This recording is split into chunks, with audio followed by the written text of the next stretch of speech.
Hello बच्चों, let's see the question. Directions. The question consists of two statements, each printed as statement first and statement second. While answering these questions, you are required to choose any one of the following four responses. Statement first है periodic abstinence is a natural contraceptive method. And statement second, chances of fertilization are very low during ovulation.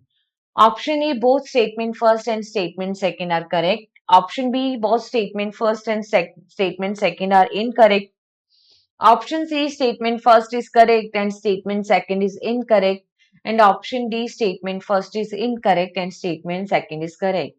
So firstly, see about the key concept for this question. And here we are going to discuss about periodic abstinence. देखो what is mean by periodic abstinence.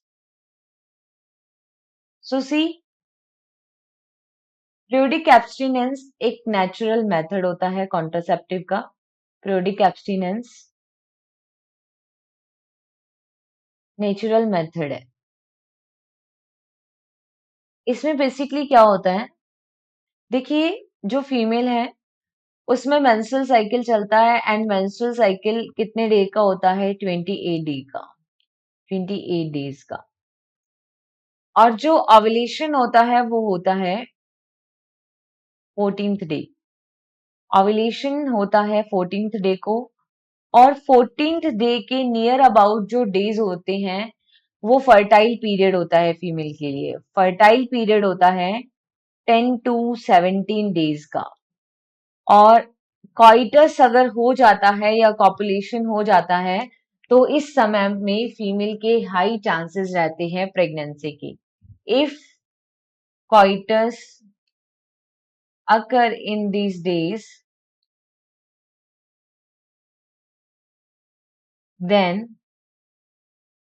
high chances of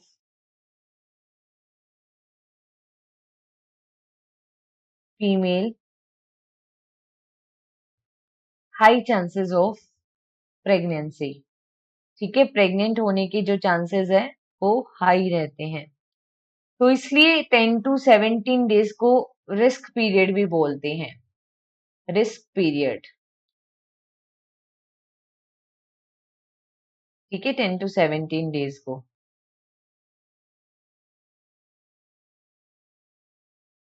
तो periodic abstinence में क्या होता है कि अगर इस दिन कॉइटस से को अवॉइड किया जाए तो प्रेगनेंसी से बचा जा सकता है.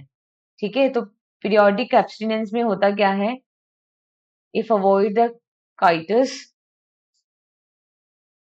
if avoid coitus